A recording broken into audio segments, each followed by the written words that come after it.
Muy buenas tardes a todo el público que nos sigue. Gracias por acompañarnos en una edición más del Seminario de Agrobiodiversidad, este ciclo de divulgación científica referida a nuestra mega diversa biodiversidad que el Perú cuenta y que hemos iniciado ya en mayo pasado. Estamos, me parece, en la edición número 12 de este Seminario de Agrobiodiversidad y el día de hoy lo vamos a dedicar a un tema muy importante, que es el tema justamente de la agricultura familiar y la seguridad alimentaria.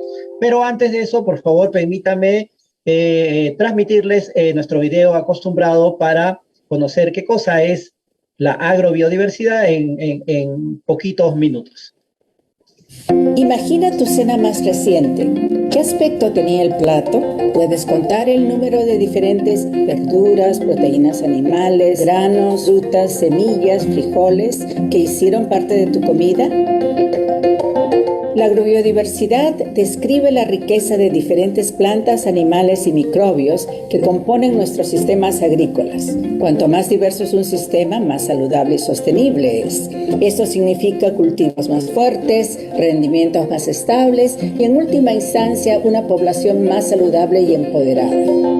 Pero a pesar de los esfuerzos de conservación de investigadores y agricultores de todo el mundo, nuestra diversidad está desapareciendo de los sistemas alimentarios. Para que todos los beneficios de la agrobiodiversidad beneficien a los humanos y el planeta, necesitamos que legisladores, empresas y los consumidores se involucren. ¿Estás preparado para el reto? Únete a nosotros en línea y sé parte de la discusión global sobre agrobiodiversidad. Muy bien, hemos visto este video muy cortito para conocer un poco más acerca de la biodiversidad. El Perú, como ustedes saben, es un país mega diverso y esto involucra, por supuesto, nuestros productos agrícolas. La arqueología además nos ha demostrado que tenemos una larga tradición, una larga cultura agrícola que se remonta a miles de años atrás. Y esto también hemos querido nosotros plasmarlo en una exposición virtual que venimos ofreciendo desde el portal de los clubes de ciencia del CONCITEC, clubes de ciencia y tecnología del CONCITEC, que es la exposición Ciencia en la Cocina, que los invitamos, sobre todo a estos escolares que nos están siguiendo hoy día desde los diferentes clubes de ciencia a nivel nacional, los invitamos a hacer clic en el portal del CONCITEC y buscar la exposición Ciencia en la Cocina, que justamente recoge la ciencia que hay detrás de nuestra gastronomía, detrás de nuestros platos típicos de costa, sierra, selva, detrás de nuestros alimentos.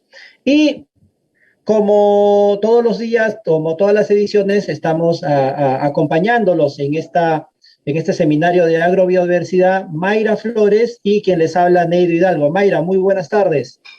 Hola Neida, ¿cómo están? ¿Cómo están todos chicos, profesores? Gracias por acompañarnos cada miércoles. Como todos los miércoles tenemos también un tema muy interesante el día de hoy. Así es, Mayra. Sin duda, la agricultura familiar es un aliado fundamental para impulsar el desarrollo sostenible, eliminar el hambre, la obesidad y todas las formas de malnutrición. Según la FAO, estuve leyendo, Mayra, cerca de 60 millones de mujeres y hombres trabajan en la agricultura familiar solo en América Latina y el Caribe. Hoy día nuestro experto nos confirmará seguramente eso. Y creo, tú tienes el dato, creo que estamos incluso viviendo el decenio de la agricultura familiar. Sí, justamente, pues en el 2019, en mayo, la FAO, las Naciones Unidas, lanzó el Decenio de la Agricultura Familiar, pues para celebrar un poco esta contribución, que a veces la agricultura familiar queda un poco pequeña al lado de la gran agricultura, pero que es súper, súper importante. Hoy día vamos a ver todo el valor justamente con nuestro expositor. Así es, hoy conoceremos aquí qué es la agricultura familiar, qué incumbe, por qué es tan importante como sector económico, qué tiene que ver con la seguridad alimentaria y con la biodiversidad. Y para ello tenemos como expositor a Fernando Eguren López. Él es licenciado en Sociología por la Universidad Católica de Lovaina, en Bélgica.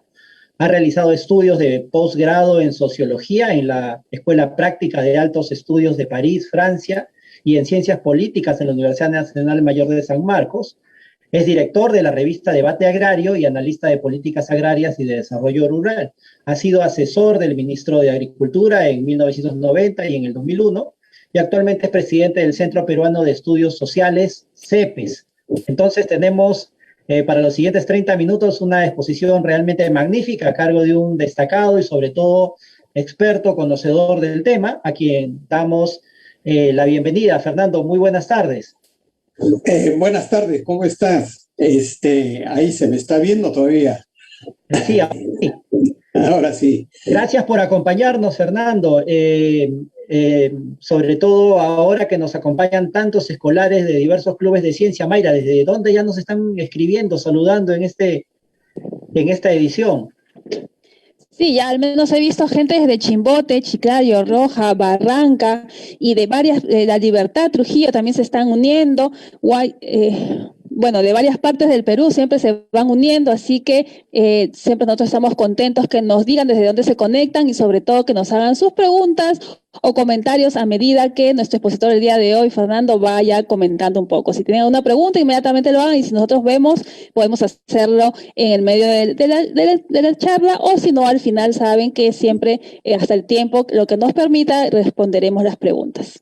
Así es, que sus preguntas también vayan acompañadas desde dónde nos escriben para leerlas y decir, Neido Hidalgo escribe desde Cabana, Ancash y pregunta tal cosa, ¿no? Para saber nuestra audiencia desde dónde nos está siguiendo.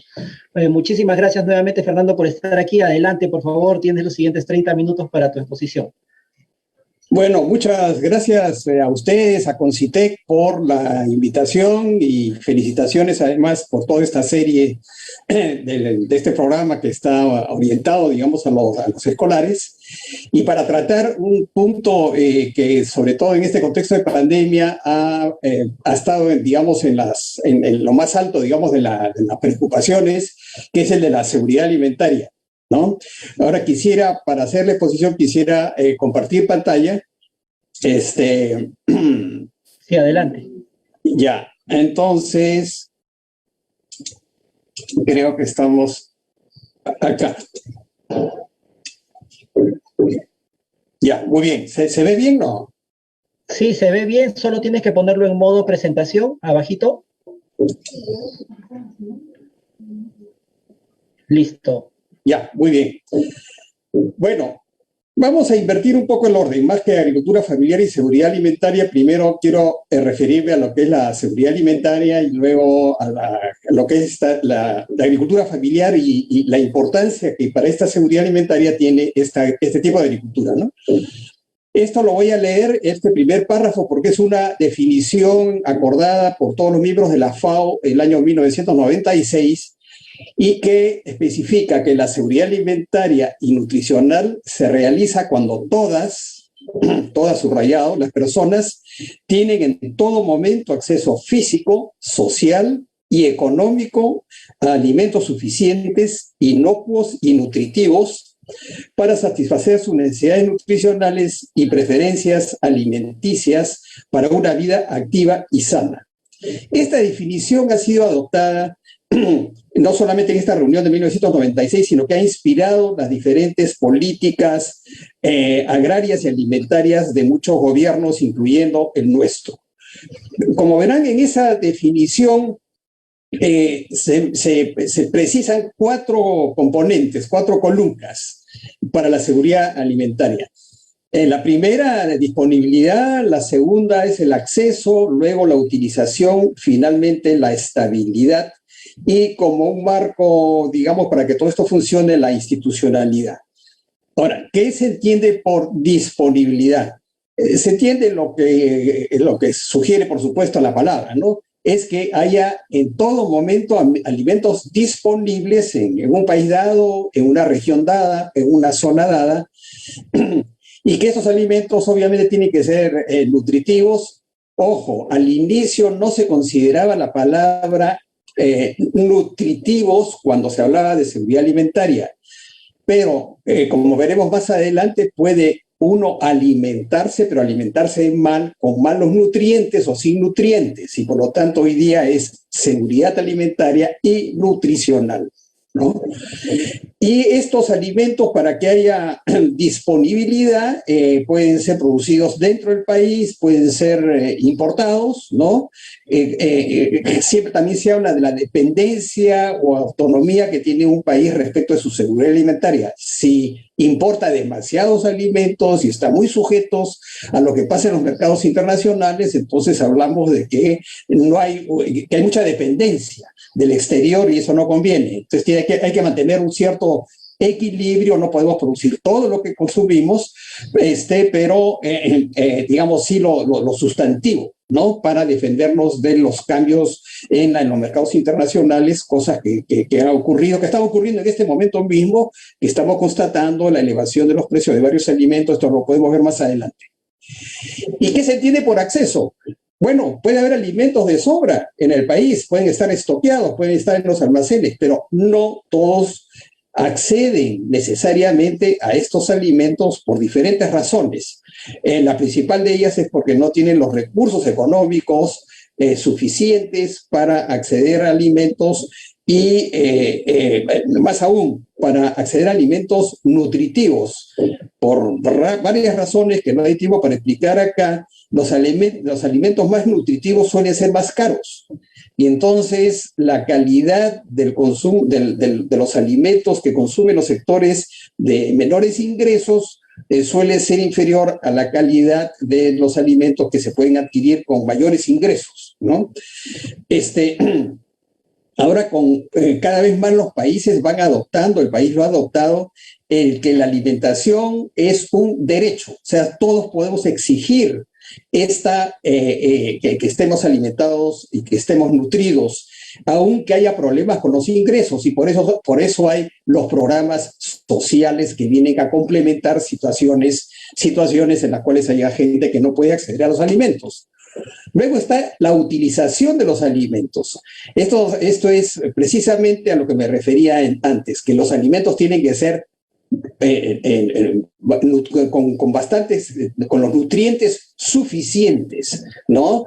Y para evitar, por ejemplo, el hecho de que haya falta de hierro que conlleva, digamos, la anemia y otras enfermedades. Entonces, tiene que ser además bien utilizados. Hay que mezclar los alimentos para que se potencien unos y otros, los cereales con las carnes, con las verduras, etcétera. No basta tener, hay que saber, ¿no?, cómo se mezclan los alimentos para potenciar su calidad nutritiva.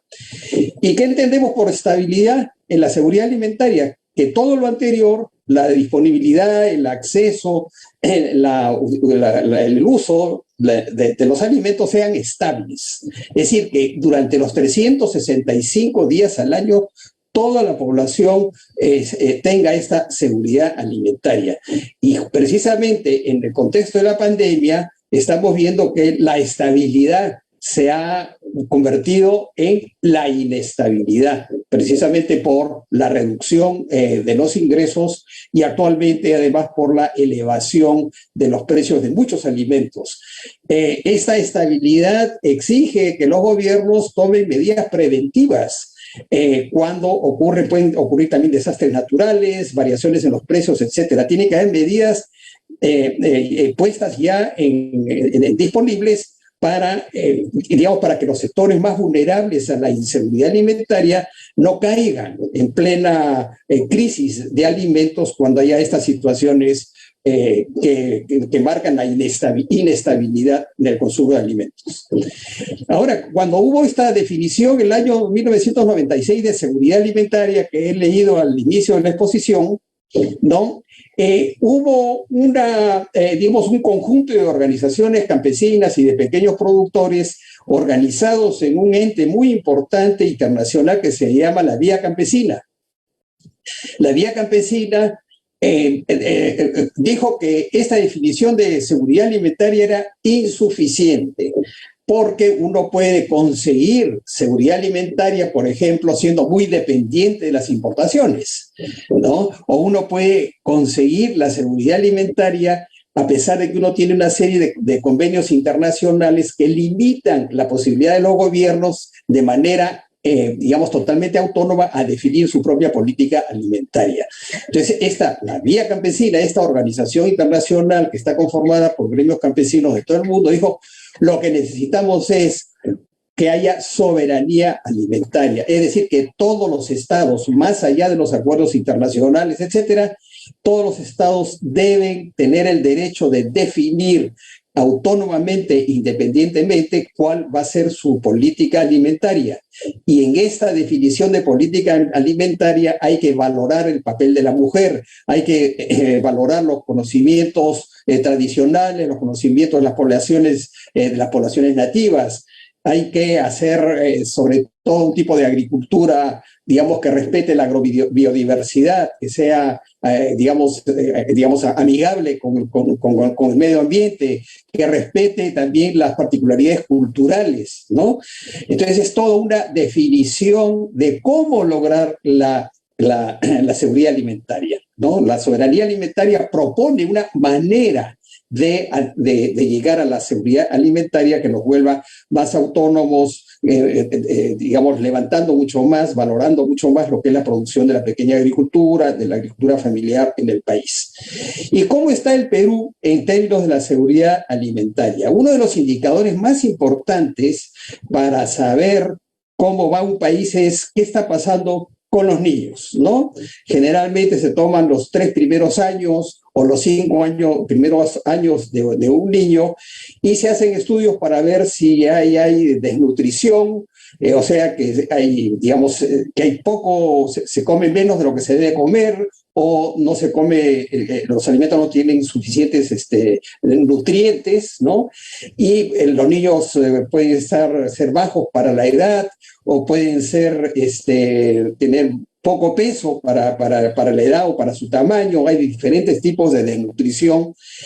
Y lo que ha habido en el Perú ha sido felizmente hasta hace unos muy pocos años, en todo este periodo de crecimiento de la economía en el país, hubo una reducción muy importante de la desnutrición infantil. Aquí podemos ver en estas barras, podemos ver cómo en los últimos 5 años, en 2015 y 2020, cómo fue reduciéndose la desnutrición infantil, ¿no? Estamos viendo acá del año 2015 al 2020, ¿no es cierto? Se bajó de 14.4 a 12.1, pero esto es muy diferente en las áreas urbanas con las áreas rurales. Fíjense, en las áreas urbanas el 7.2% son, digamos, tienen desnutrición crónica, pero en el área rural es casi el 25%. Ojo, hasta el año 2020. Puede ser que estos datos se hayan, digamos, agravado por la pandemia. Y también vemos las diferencias regionales, ¿no? En la costa, el grado de desnutrición infantil es bastante más bajo que en las otras 2 regiones, es particularmente alta en la zona de la sierra. Y finalmente también hay diferencias entre hombres y mujeres, ¿no? Es decir, hay una mayor desnutrición en los hombres, el 12.9, que en las mujeres, ¿no? Estos datos, si uno tiene información desde la década del 90, vemos que en la década del 90 el número de desnutrición infantil, el porcentaje, llegaban a porcentajes mucho más altos, encima del 50%. O sea que tomando las últimas décadas ha habido una reducción muy, muy importante, que se debe no solamente, digamos, al crecimiento económico, sino se debe también a que han habido, digamos, programas sociales y que ha habido otras cosas, por ejemplo, la construcción de carreteras que ha permitido que los alimentos circulen, ¿no es cierto?, que haya más mercados, etcétera, ¿no? Pero no solamente hay desnutrición, sino también hay malnutrición.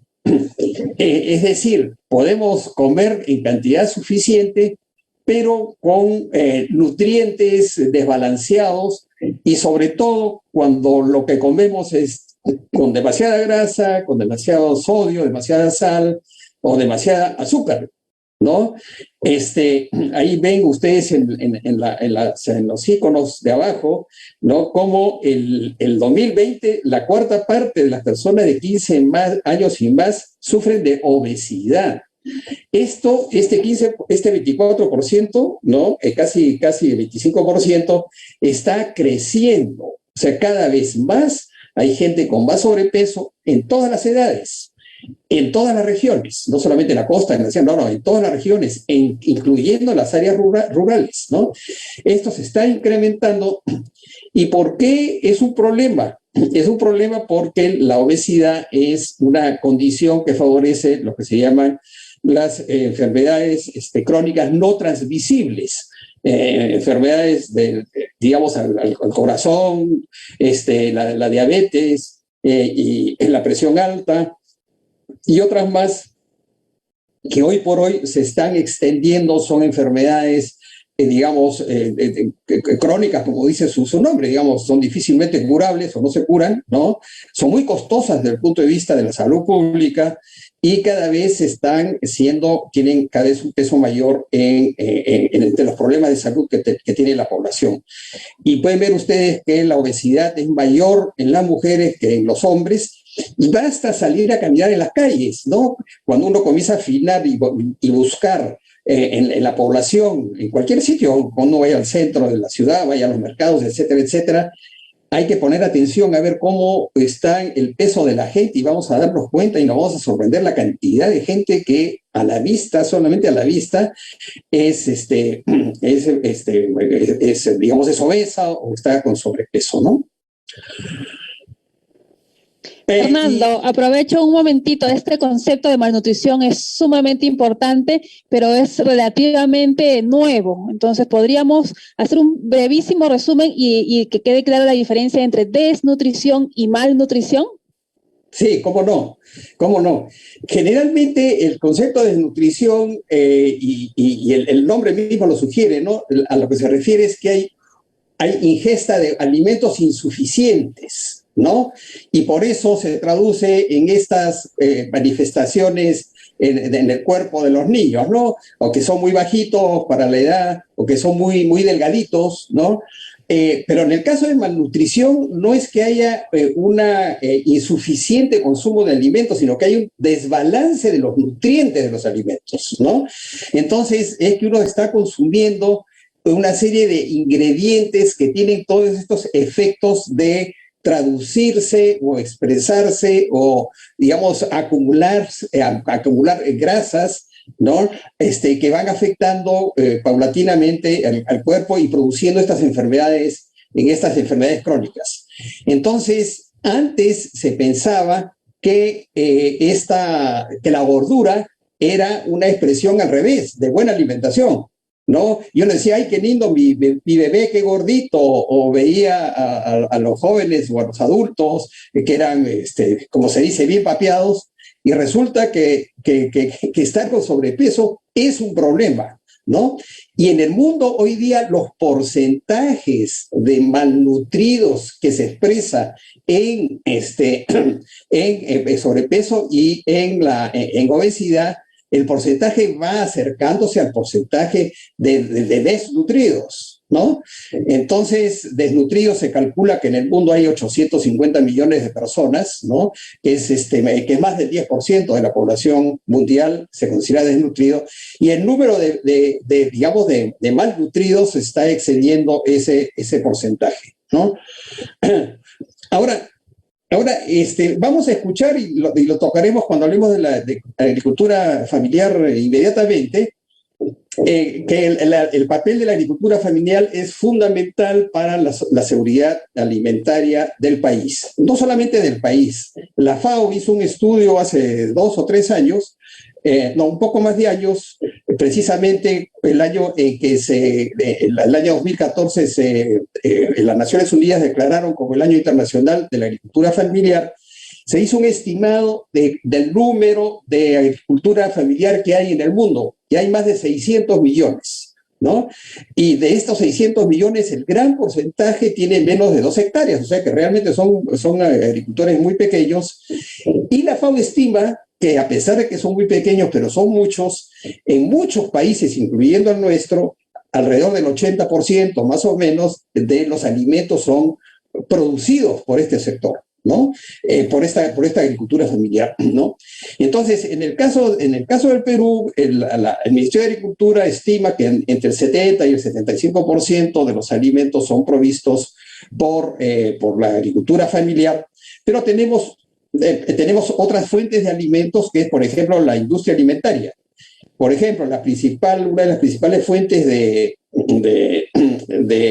digamos, de cereales que se consumen en el Perú son el trigo y sus derivados. Más del 90% del trigo que consume el Perú, y donde salen los fideos, sale el pan, salen las harinas, salen las galletas, es importado. Tenemos una alta dependencia de la importación del trigo. La industria avícola, hoy por hoy, los pollos constituyen la principal fuente de proteínas animales, más que la carne de res, más que la carne de cerdo, ¿es cierto? Más que los peces, ¿no? Que los pescados, ¿no? Entonces, y la industria avícola depende del maíz amarillo duro, que es lo que comen los pollos. Y más o menos las 3/4 partes del maíz amarillo duro es importado. O sea que también somos muy dependientes para la provisión de proteínas animales. Y también para la producción de aceites comestibles, ¿no? Nosotros importamos mucho soya y sus derivados para la producción de aceites, que son los que sirven para preparar los alimentos, etcétera, ¿no? Y otra fuente es la comida ultraprocesada, ¿no? La comida ultraprocesada es esta comida cuyos ingredientes, esta comida cuyos ingredientes son derivados, son alimentos sintetizados, ¿no es cierto?, de otros productos, ¿no? Cuando uno compra, por ejemplo, unas galletas o una serie de alimentos que vienen en paquetitos, etcétera, y uno lee que están compuestos, uno ve que hay 20 nombres, ¿no? Porque hay colorantes, hay preservantes, etcétera, etcétera, etcétera. Entonces, digamos, hay dudas de considerar que son alimentos. Es comida, pero no alimentan. Y al revés, uno está ingiriendo una serie de productos que pueden ser, malos para la salud.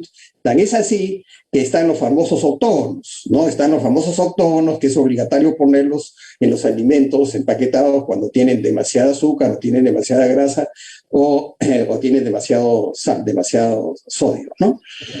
Y ya mencioné el caso de las importaciones.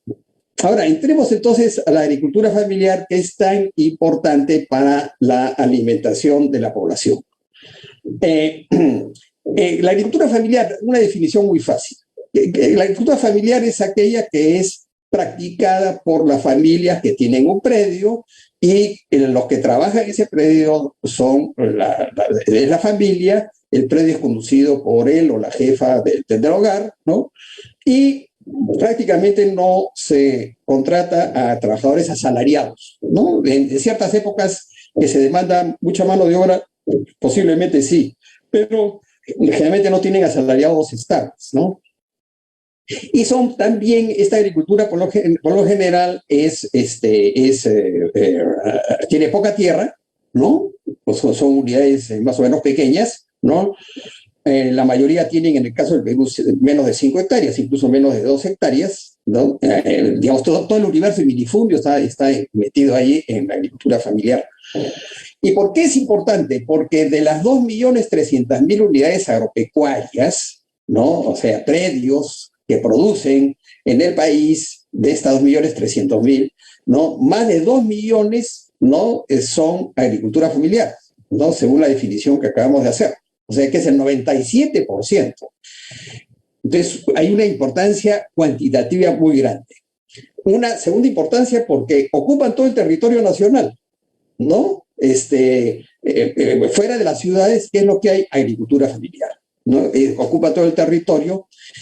Es la principal fuente de empleo. En el campo, definitivamente, la agricultura familiar da mucho más empleo que toda la industria de exportación junta, ¿no?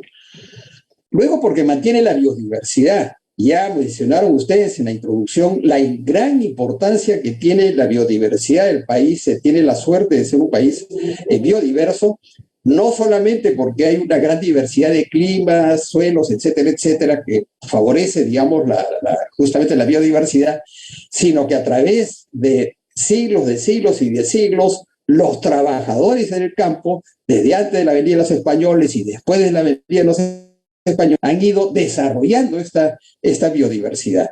Y esto es de una importancia estratégica, sobre todo con este proceso de calentamiento global, porque permite en esta biodiversidad encontrar aquellas variedades que pueden adaptarse a estas variaciones de clima. O sea, para adaptarse al cambio climático, al calentamiento global, el hecho de que haya esta biodiversidad es de una gran importancia, y los que mantienen eso son la agricultura familiar, ¿no? Y además es mucho más sostenible, ambientalmente sostenible, la práctica que hace la agricultura familiar, el tipo de agricultura que realizan en un país. No vamos a desarrollar estos temas, pero es un país, digamos, los datos que muestran cuántos estamos perdiendo de tierras de cultivo por mal uso, por salinización de los suelos, por erosión, son cifras impresionantes, ¿no? La agricultura familiar justamente sirve, digamos, también para mantener los recursos naturales. Y luego la importancia de la agricultura familiar para mantener abastecido el mercado de alimentos durante los años, durante todos estos meses de la pandemia, ha sido una cosa notable, ¿no? Porque finalmente no ha habido un problema de disponibilidad de alimentos, ha habido un problema de acceso, porque mucha gente ha perdido sus ingresos o ha visto sus ingresos disminuidos, pero no ha faltado el alimento, estaba ahí, ¿no es cierto? Y eso se debe en gran parte por la capacidad de resiliencia, vías mejoradas, etcétera, ¿no? Entonces, utilizando el censo agropecuario del año 2012, que es el último censo agropecuario, más o menos estableciendo una tipología general sobre la agricultura familiar, vemos que cerca del 88%, o sea, la inmensa mayoría de la agricultura familiar, es una agricultura de subsistencia, o sea, de tas con tas. Produzco y casi todo lo que produzco me lo consumo, ¿no es cierto? Entonces, digamos, ahí se encuentra, digamos, una gran cantidad del porcentaje de familias pobres rurales, ¿no? Luego hay una agricultura familiar intermedia, digamos que puede proveer suficientes ingresos o alimentos para sostener a una familia, y luego la que se denomina la agricultura familiar consolidada, que produce casi todo para el mercado, ¿no? En realidad, todos estos, incluso de subsistencia intermedia, siempre dirigen alguna producción al mercado, porque siempre necesitan dinero para comprar cosas, ¿no? Entonces, es este mercado, digamos, el que constituye la principal fuente de alimentos para las poblaciones urbanas. Entonces, la agricultura familiar es esencial, está en todas partes y tiene una serie de problemas, ¿no? Además de la escasez de tierras y otros recursos, tiene escaso acceso a servicios públicos. Los niveles educativos, sabemos, de la educación rural no son de muy buena calidad, y hay otros servicios por la producción de los cuales carecen, no tienen acceso la mayor parte de ellos a créditos, sus rendimientos por hectárea son bajos. Muchos jóvenes se van del campo porque no encuentran ahí oportunidades, no quieren trabajar, digamos, sujetarse digamos, a un trabajo que es muy duro digamos, y poco predecible en sus resultados. Prefieren viajar a las ciudades donde tienen más oportunidades para educarse, para conseguir trabajo. Tienen una escasa atención de las políticas públicas, a pesar de que tenemos leyes de fomento de agricultura familiar, eso no se traduce necesariamente en políticas públicas positivas. Hay escasa representación política. ¿Quién habla por los pequeños agricultores? ¿No? Digamos, hay gremios muy importantes que hablan digamos, por los industriales, que hablan por los diferentes sectores empresariales, etcétera, pero hay una escasa representación política de esta agricultura familiar para ejercer la presión necesaria para que haya disposiciones a su favor, para que haya políticas para su desarrollo. Y el calentamiento global, a pesar de que ya lo mencioné, esta gran diversidad de esta agrodiversidad que existe, ayuda a adecuarse digamos, a los efectos del calentamiento global. El calentamiento global, de todas maneras, se está, digamos, manifestando con una, digamos, velocidad que es difícil adaptarse, y lo que hace es que ya ciertos productos que se podían, digamos, cultivar en ciertas zonas, ahora tienen que mudarse de zonas porque ya pierden las condiciones climáticas necesarias, ¿no es cierto? Hay desplazamientos, pero también hay desplazamiento de enfermedades, de pestes, etcétera, ¿no?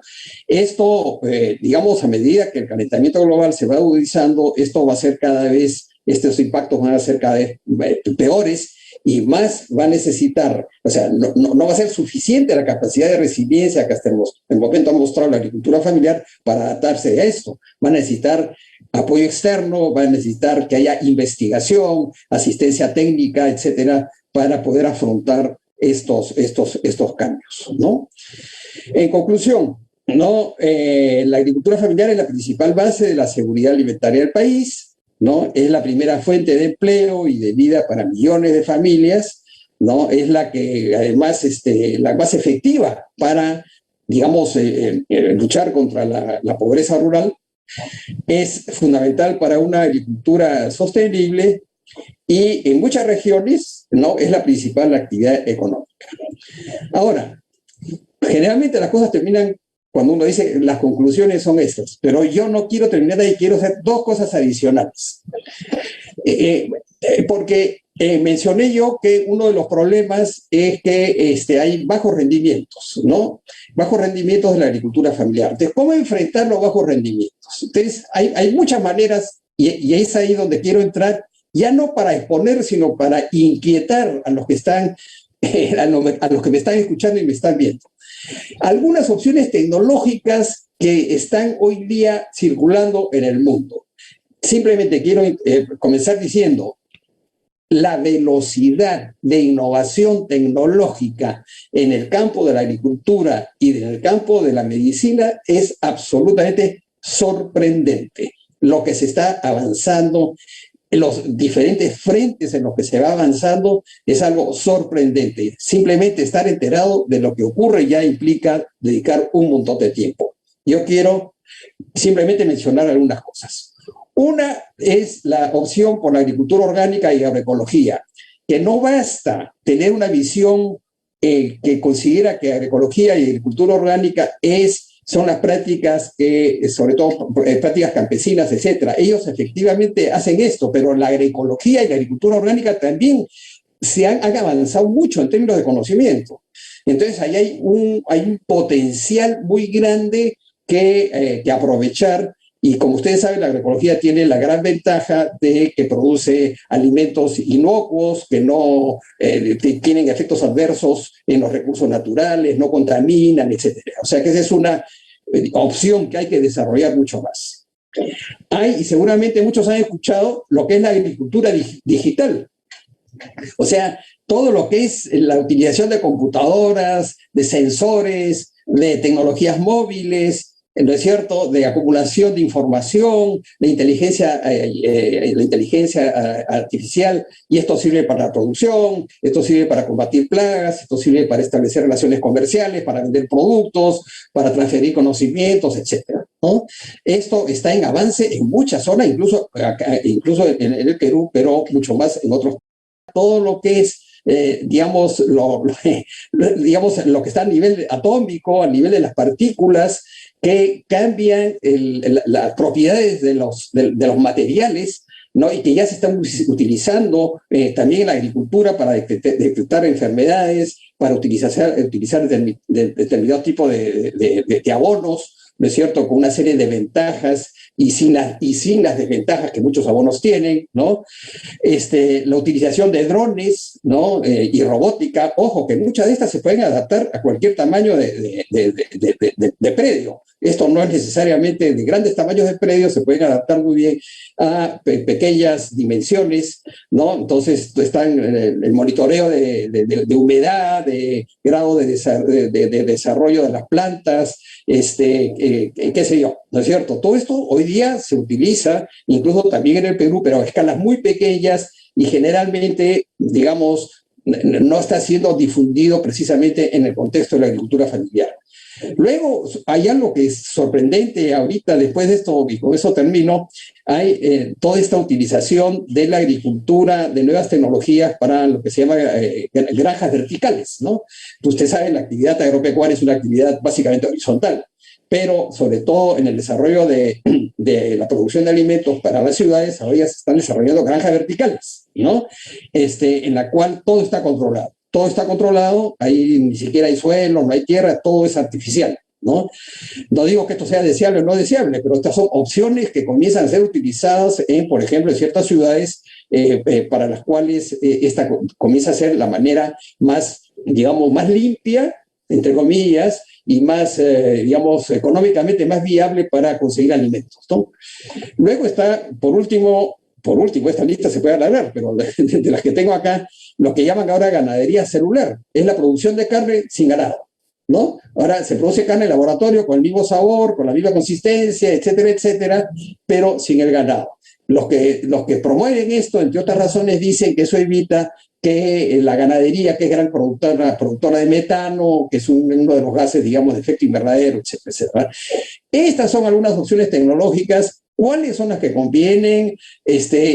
Para saber cuáles son las que convienen, hay que conocerlas, ¿no? Y seguramente entre ustedes ya les habrá picado algún interés de conocer más en profundidad alguna de estas. Y para terminar, porque las cosas entran sobre todo por los ojos, quiero mostrarles algunas muestras de la agricultura muy moderna en Holanda. Holanda, después de los Estados Unidos, que es un país chiquito, es el segundo exportador de alimentos del mundo. Acá tenemos, por ejemplo, es en una ciudad, ¿no? Y esta es la azotea de un edificio y acá tenemos una granja, ¿no es cierto?, de productos básicamente hortícolas que están acá, ¿no es cierto?, que todo lo que acá se usa la luz solar, pero también luz artificial en las noches, ¿no? Y bueno, y ahí obtienen alimentos, bueno, esta de acá, que está acá a la derecha, ¿no es cierto?, es una plantación de tomates y que, como acá ven las luces LED, y esas luces LED, digamos, les ofrecen, según la intensidad, los colores, y qué sé yo, digamos, tiene efectos sobre, por ejemplo, los sabores. En este caso específico que estamos viendo es un invernadero holandés que está produciendo unos tomates del tipo que los italianos, que son grandes consumidores de tomate, les gusta. O sea, estos holandeses están produciendo un tomate italiano para los italianos, ¿no? Bueno, acá tenemos, esto sí lo he visto yo directamente en una granja familiar, allá, en una granja familiar en Alemania. Esto que ven acá, ¿no es cierto?, es una cosa rotativa para, digamos, para ordeñar las vacas. Cada vaca tiene un chip. Entonces, la vaca entra acá, conecta el chip en una computadora y está toda la biografía de la vaca está registrada. Cuánto come, cuánto pesa, cómo evoluciona en peso, cuánta leche produce, etcétera, etcétera. Y todo esto pasa a una base central que es controlada por, digamos, el propietario o el administrador, etcétera, etcétera, ¿no? En espacios muy pequeños, ¿no? Y esto que ven acá de colores, estos son los techos, esto es una visión nocturna, los techos de invernaderos en Holanda, ¿no? Entonces acá les importa un comino si es verano, invierno, primavera, otoño, llueve o no llueve. Todo esto está controlado, todo esto es agricultura artificial. ¿Conviene o no conviene? Eso son cosas que hay que analizar, que hay que estudiar, etcétera, etcétera, pero hay que saber que existen, ¿no? Y eso me parece que es muy importante. Entonces, para terminar, ahora sí, fíjense ustedes cómo cuando discutamos sobre el tema de la agricultura familiar, su participación en la seguridad alimentaria, etcétera, no nos quedemos con una visión de la agricultura familiar solo con sus características actuales, sino cuáles son las potencialidades que puede tener esta agricultura familiar dada esta vasta oferta de tecnologías que hay que conocer y luego seleccionar para poder aplicar y, digamos, el beneficio de la agricultura familiar en beneficio de la seguridad alimentaria del país. Bueno, ahora sí, espero las preguntas, creo que me he excedido en el tiempo. No, interesante exposición, Fernando, te agradecemos mucho. Permíteme sumar a mí una conclusión más a las que tú has presentado. Luego de ver esta presentación tan interesante, podemos concluir que la pequeña agricultura, como solía llamársele, también la agricultura familiar no es tal, no es pequeña, porque da incluso más trabajo que otras actividades económicas en nuestro país, ¿no? O sea, la agricultura familiar, esa pequeña agricultura frente a la agricultura extensiva de exportación, pues se faja muy bien y es la base de mucha economía en nuestro país. También has mencionado, Fernando, acerca de la importancia de incluir las tecnologías emergentes, las tecnologías de la cuarta revolución industrial. Estamos hablando de inteligencia artificial, robótica, drones, nanotecnología, ¿no? Y eso es muy importante porque además de estar ya esas tecnologías al alcance de todos, podemos involucrarla muy bien con la producción agrícola a partir de esta agricultura familiar, esta agricultura de minifundio. Por favor, si dejamos de compartir, Fernando, para alcanzarte las siguientes preguntas y podamos verte en pantalla completa. ¿Cómo no? Listo. Nos alcanza el público algunas preguntas. Yo quisiera mencionar, te hago dos, luego otras dos. Por ejemplo, nos mencionan acá si los proyectos hídricos o los proyectos de irrigación que ha llevado a cabo el Perú como políticas de Estado han beneficiado a la pequeña agricultura o solamente a la gran agricultura. Y otra siguiente pregunta sería, ¿cómo se relaciona la agricultura familiar y la gran agricultura de exportación? ¿No? Ya. A ver, bueno, todos sabemos que no se puede practicar, por supuesto, agricultura sin agua. O sea, el agua es indispensable. Y, digamos, tenemos la fuente, la lluvia, ¿no es cierto? Es una de las fuentes de lo que se llama la agricultura de secano, ¿no? Y luego tenemos el riego, ¿no? Hay diferentes tipos de riego, etcétera. La ventaja del riego, obviamente, es que uno puede controlar el momento en que riega, la cantidad que riega, etcétera, cosa que no puede hacer uno con la lluvia. Y, digamos, se podría decir que prácticamente se duplica la producción en un predio que solo depende, digamos, de las lluvias que uno que está irrigado. O sea, la ventaja del riego es fundamental. Entonces, es importante hacer inversiones en riego. Ahora, dicho esto, ¿qué es lo que ha ocurrido, digamos, también desde la década del 90, aún antes, pero eso es hacer un poco historia muy distante, pero desde la década del 90 se han invertido más de 6.500 millones de dólares al valor actual del dólar en grandes obras de irrigación. ¿Cuál es el problema de estas grandes obras de irrigación? No hay suficientes todavía estudios, o en todo caso no están suficientemente difundidos sobre los efectos ambientales que pueden tener, ¿no? Pero lo que sí se puede criticar es que el Estado ha invertido en grandes obras de irrigación para ser transferidas las tierras que han pasado de ser eriazas a ser tierras cultivables a un número relativamente reducido de grandes empresas, de grandes inversionistas, etcétera, ¿no? Y esto le ha costado mucho al Estado. O sea, el Estado ha subsidiado en muy buena medida esta estructura de agroexportación hoy día sustentada sobre la gran empresa. Actualmente el gobierno actual ha declarado que va a continuar con, digamos, una fase más de Chavimochic, va a continuar con Majesiwas 2, etcétera. Pero lo que todavía no ha mencionado es que si es que va a modificar el patrón de adjudicaciones. Olmos, por ejemplo, que habilitó 38.000 hectáreas de nuevas hectáreas de riego, digamos, el día que se puso a la venta, el Grupo Gloria, que es hoy día el más grande latifundista del país, que tiene más de 90.000 hectáreas de tierra de cultivo, ¿no? Compró si mal no recuerdo, alrededor de 15 o 18.000 hectáreas, ¿no? Es decir, el subsidio que está contenido en estas grandes obras de irrigación ha ido, digamos, a alimentar la concentración de la propiedad de la tierra en un país, además, donde, como he mencionado, existe una gran cantidad de minifundio, ¿no? De muy pequeñas empresas donde hay una escasez relativa de tierras, ¿no? Entonces, esa es una de las críticas. Hay otras críticas que se pueden hacer porque también han favorecido el desarrollo del monocultivo, ¿no? Y el monocultivo fuerza a que la agricultura se vuelva cada vez más artificial porque se rompe el equilibrio de control de las plagas. Una vez que uno tiene solamente una variedad de cultivos, entonces no hay este equilibrio de diferentes variedades de insectos, por ejemplo, que van estableciendo que van atacando a insectos nocivos, y que eso está favorecido justamente por la diversidad. Cuando no hay diversidad, ¿no? Entonces, y uno la suprime con los monocultivos, entonces entran a tallar los insecticidas y pesticidas químicos, que generalmente son contaminantes, ¿no? Entonces también tiene ese efecto nocivo.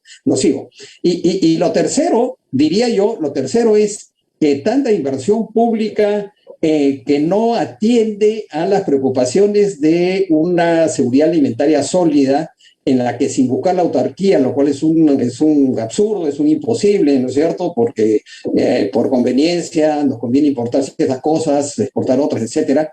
Pero hacer tan grandes inversiones cuando el Estado además tiene recursos escasos, en lugar de haber orientado esas inversiones a un mejoramiento de esta agricultura familiar de la que hemos hablado, ¿no?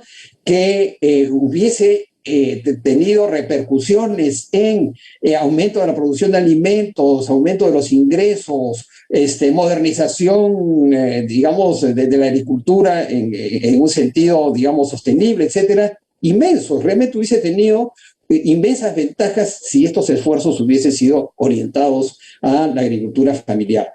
Vamos a ver si con estos discursos que hay, en el nuevo gobierno, eso se modifica. No estoy tan seguro que eso vaya a ocurrir. Ahora, uno de los argumentos para en defensa de esta, gran agricultura de exportación, es que también beneficia a la agricultura mediana y a la agricultura pequeña, sobre todo en lo que se llama la agricultura de contrato, es decir, una suerte de integración vertical en la cual la gran empresa, hace un contrato con pequeñas y medianas empresas para que le provea de productos. Esto que a primera vista tiene, es un juego de gana-gana, que todos ganan, ¿no es cierto? Sin embargo, tiene sus bemoles. Uno de los principales bemoles es que los precios de los productos agrícolas que se exportan varían, ¿no? Todos los precios del mercado varían. Entonces, cuando los precios bajan, la gran empresa, que es el que tiene en realidad el control de esta relación, a pesar de que haya contratos, ¿no es cierto? Si quiere reducir la producción del producto que ha bajado su precio en el mercado, lo primero que va a hacer el empresario es dejar de comprarle al abastecedor, al pequeño productor, etcétera, ¿no?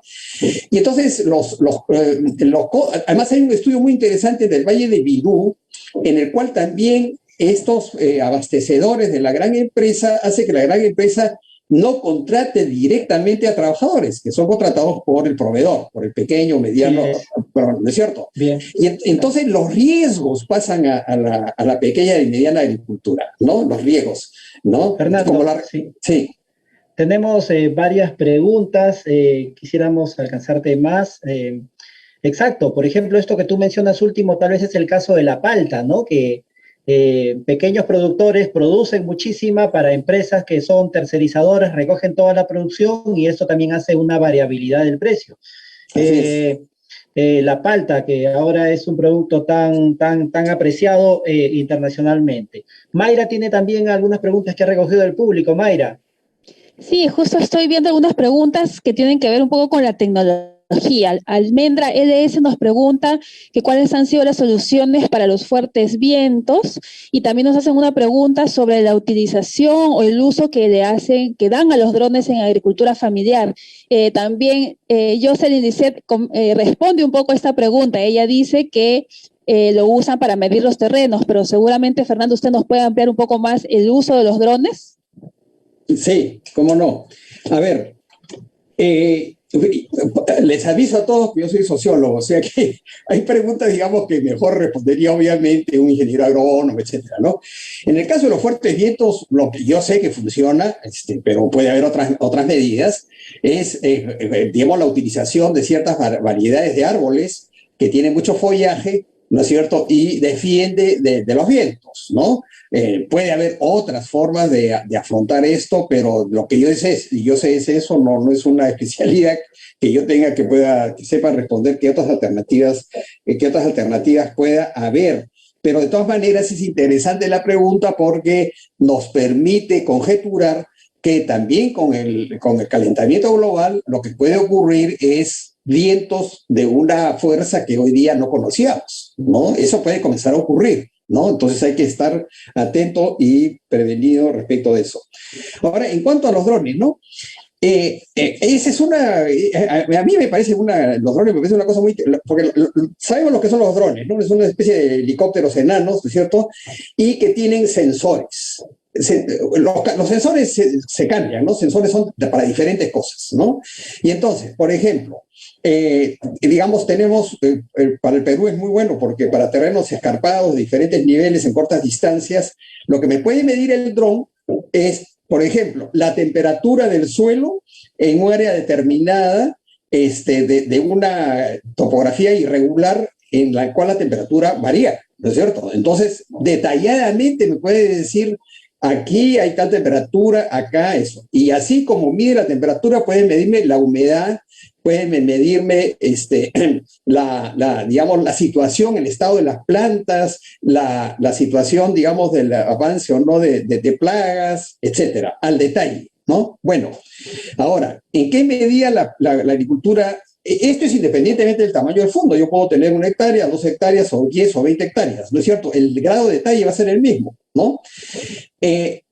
Esto me parece que en un país en el cual existen muchas comunidades campesinas, me parece que es muy interesante. ¿Por qué? Porque si bien esto se alquila, nadie se va a comprar un dron, salvo que sean pues, grandes empresas, ¿no? Nadie va a comprar un dron para tenerlo para sí mismo, ¿no? Son servicios. Entonces uno alquila el dron y uno paga por la interpretación de la información, porque no es cuestión de que la información me viene clarísima para leerla, no, me la tiene que interpretar un especialista y luego me la entrega para que yo utilice esa información. Todo eso cuesta. Un pequeño agricultor probablemente no puede asumir los costos, pero una comunidad campesina, ¿no es cierto?, que está compuesta de muchos pequeños agricultores, podría sí arrendar para el servicio del conjunto de los agricultores familiares. Más aún, como los sensores cambian para detectar diferentes cosas, puede hacer pues pequeña aerofotografía, establecer los límites, efectivamente, como tú mencionabas, ¿no? Pueden hacerse convenios con los municipios provinciales o distritales. Y entonces, si juntamos nosotros a varios usuarios, entonces el dron sí se vuelve accesible en términos económicos, porque puede tener una muy variada cantidad de sensores diferentes para captar información de diferentes cosas que sirvan a diferentes clientes, por decirlo, ¿no? Así es. Muy bien, exacto, Fernando. Nos quedan pocos minutos. Yo quisiera comentarte también, retornando a esto de los vientos, recordaba que, por ejemplo, las grandes haciendas desde muy antiguo utilizaban o implementaban siempre esas grandes alamedas de árboles, ¿no? Como una defensa para sus cultivos, sus plantaciones. Y otra cosa es que también en mucha de esta agricultura familiar se ha introducido la figura del partidario, ¿no?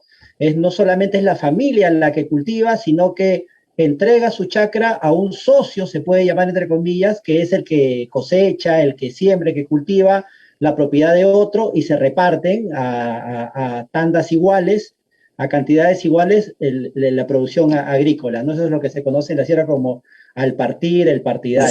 Así es, sí. ¿No? Sí. O sea, también es otra forma muy, muy interesante de dinamizar esa economía, porque aquí se están beneficiando dos familias, ¿no? Así es muy importante, es otro beneficio de la agricultura familiar. Fernando, preguntan aquí, y te rogaría corto porque nos quedan pocos minutos, ¿cuál es la contribución de la agricultura familiar al sector agropecuario en el Perú y cuánto ha afectado al agricultor familiar la pandemia del COVID-19? Sí, respecto a la primera pregunta, nosotros hicimos un estudio hace algunos años que está publicado y es accesible además en internet, en el que hacíamos un estimado de efectivamente cuál era en términos económicos, ¿no? Toda la producción de la agricultura familiar con relación a toda la producción agropecuaria del país, ¿no? Era, la verdad es que en estos momentos no recuerdo las cifras exactas, pero era más de las 2/3 partes del valor de producción agrícola era producido en la agricultura familiar y más de la mitad de la producción, digamos, pecuaria, ¿no? Entonces, también en términos económicos globales, agregados, la importancia de la agricultura familiar es muy grande.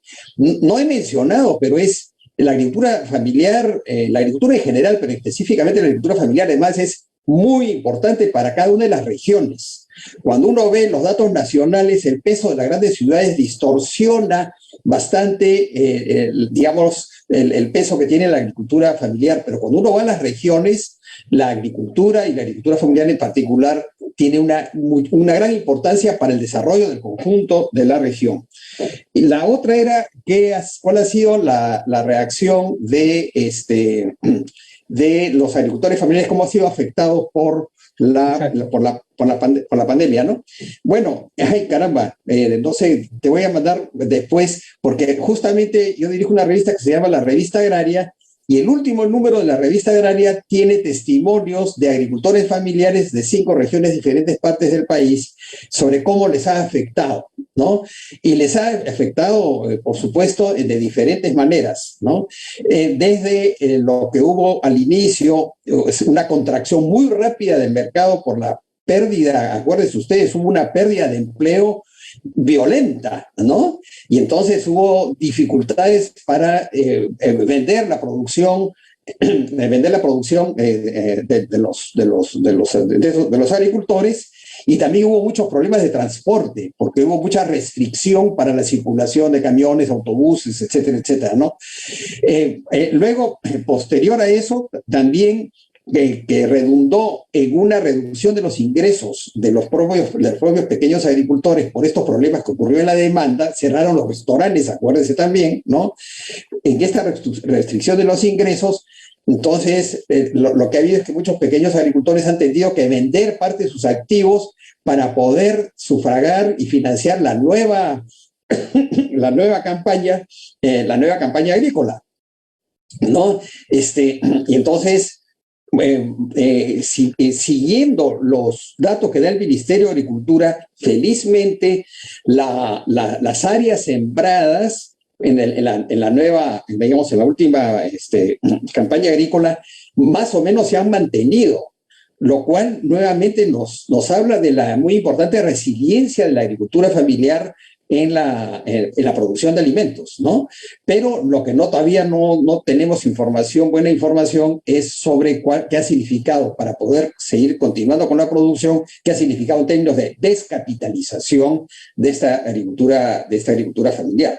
Y lo último que quiero mencionar es que ha habido un estudio que hizo un economista de Grade, en el que muestra que la población económicamente activa en la agricultura, que estaba digamos, en disminución progresiva de hace muchos años, ha aumentado en más de 100.000 por efecto de las migraciones que hubieron en los primeros meses de la ciudad al campo, ¿no? Que ya se han quedado establecidos ahí, y que ha tenido efectos diferentes según las zonas, según las familias, etcétera, etcétera. A veces han ayudado para recuperar áreas que no estaban siendo trabajadas y que ahora están siendo trabajadas, pero también ha significado una carga para muchas de las familias que no tenían muchos recursos, ¿no? Entonces, yo me gustaría, no sé cómo hacerles llegar a los que pueden ver esta revista, este número de la revista, porque tiene una serie de detalles interesantes sobre vivencias. Hay un enlace de descarga, tal vez, que lo podemos poner en los comentarios. Tú alcánzanos ese enlace para descargar la revista y lo ponemos en los comentarios de esta transmisión. Hay otro también comentario que apelamos a tu amabilidad, Fernando. Nos dicen que esta presentación es muy didáctica, si podrían contar con este PPT, con esta presentación. Bueno, ahí, claro, la tienen ustedes. Encantado. Encantado. Bien, entonces, a los docentes, al público que nos sigue, escríbanos a popularización@concitec.org.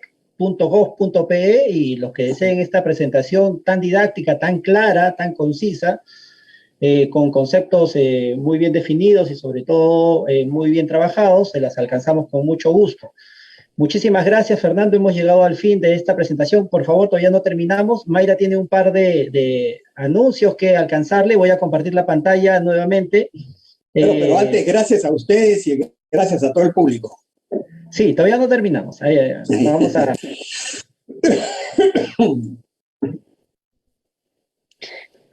Ahí está, bueno, es el libro de Científicas del Perú, 24 historias por descubrir. Si ustedes, chicos, profesores, todavía no lo han descargado, les invito a que lo descarguen y lean estas hermosas historias de 24 mujeres de ciencia peruanas. Neido, también quiero contarles sobre lo que hemos lanzado esta mañana. ¿Me dejas compartir la pantalla? Sí, Mayra, claro que sí. A ver, yo también había preparado, pero... Dale, si no... Él ya lo había hecho pensando en nuestro público. ¿Esto? Lo de Pop Ciencia, justamente. Bueno, esta mañana hemos lanzado este programa Pop Ciencia, que es del programa de popularización de la ciencia, donde cada miércoles les vamos a contar un poco de lo que viene haciendo el programa de popularización de la ciencia. Este primer programa ha sido sobre los clubes de ciencia y tecnología, así que pueden buscarlo en el Facebook y en el YouTube del Concitec, ¿no? Todos los miércoles, ¿no? ¿Cuál es el próximo miércoles? ¿Qué tema toca? El próximo miércoles justamente vamos a hablar sobre el libro de las científicas peruanas y les contaremos más en detalle la historia de una de ellas. Así que no se lo pierdan todos los miércoles en Pop Ciencia por las redes del Concitec, tanto el Facebook como el YouTube. Bien, ahora sí, eso era lo que queríamos contarles de mi parte. Les agradezco, como todas las tardes nos acompañan los miércoles, y hasta el próximo miércoles. Gracias, Mayra. Bien, hemos tenido más de 600 espectadores conectados a esta charla tan interesante sobre agricultura familiar y seguridad alimentaria que nos ha ofrecido Fernando Eguren López, director de CEPES, y al cual estamos muy agradecidos a nombre de Mayra, mío, y a nombre, por supuesto, del Concitec. Muchísimas gracias, Fernando, nuevamente.